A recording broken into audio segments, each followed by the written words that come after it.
ಅವ್ರಿಗೆಲ್ಲರನ್ನ ಗುರುತಿಸುವಂತ ಅವಕಾಶ ಏನಾದರೂ ಕೊಟ್ಟಿದ್ರೆ ಆ ಕನಕಾಚಲಪತಿಯ ಆಶೀರ್ವಾದದಿಂದ ನನಗೆ ಇದು ಸಿಕ್ಕಿದೆ ಅನ್ನೋ ಮಾತನ್ನ ನಾನು ಈ ಮಾತನ್ನ ಹೇಳಕತ್ತೀನಂದ್ರೆ ಜೀವನ್ ಸಾವ್ರ ಮಾತು ಕೇಳಿದ್ರಿ ನೀವು ಎಷ್ಟು ಚೆನ್ನಾಗಿದ್ದು.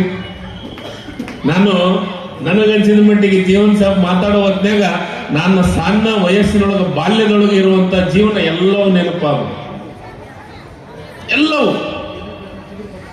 ಇವತ್ತು ಎಲ್ಲದು ಒಂದು ಸಣ್ಣ ಇಂಡಿಯಾ ಇರ್ಬೇಕಾತಂದ್ರ ಅವತ್ತ ಇದಿತ್ತು ಕಲ್ಲು ಒಳಕಲ್ಲು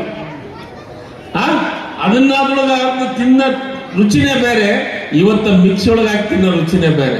ಈಗ ಮತ್ತೆ ವಾಪಸ್ ಬರಕತ್ತೀವ, ಮತ್ತೆ ಅದಕ್ಕೆ ವಾಪಸ್ ಬರಕತ್ತೀವಿ. ಈಗ ನೋಡ್ರಿ, ಮೊದಲು ಸ್ವಲ್ಪ ನಾನ್ ವೆಜ್ ತಿನ್ನೋರಿಗೆ ಚೆನ್ನಾಗಿ ಗೊತ್ತಿರ್ತದೆ. ಈ ಚಿಕನ್ ಅನ್ನ ಗಡಿಗಳೊಳಗೆ ಮಾಡಿದ್ರೆ ಟೇಸ್ಟ್ ಬೇರೆ ಇರ್ತಿತ್ತು. ಈ ವರ್ಷ ಏನು ಇದಂತೀವಲ್ಲ, ಏನು ಒಲಿ ಮೇಲೆ ಮಾಡೋದಕ್ಕೂ ಮತ್ತು ಗ್ಯಾಸ್ ಮೇಲೆ ಮಾಡೋದಕ್ಕೂ ವ್ಯತ್ಯಾಸ ಐತಿ. ಈಗ ಮತ್ತೆ ವಾಪಸ್ಸು ಗಡಿಗೆ ಚಿಕನ್ ಅಂತ ಚಲುವಾಗೈತಿ, ಅದು ರೇಟ್ ಜಾಸ್ತಿ ಆಗೈತೆ. ಅದು ನಾವು ಸಣ್ಣರಿದ್ದಾಗ ನನ್ನ ತಂದೆ ತಾಯಿ, ನನ್ನ ಅಜ್ಜಿ ರೊಟ್ಟಿ ಮಾಡಿದ್ರಂದ್ರೆ ಆ ರೊಟ್ಟಿ ಟೇಸ್ಟ್ ಬೇರೆ ಇರ್ತಿತ್ತು.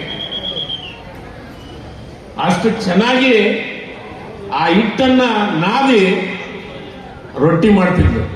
ಆ ರೊಟ್ಟಿ ಮ್ಯಾಗ ಒಂದು ಸಣ್ಣದೊಂದು ಬೆಣ್ಣೆ ತುಣುಕು ಖಾರದ ಪುಡಿ ಹಾಕ್ಬಿಟ್ರೆ ಆ ಟೇಸ್ಟ್ ಬೇರೆ ಆಗ್ತಿತ್ತು.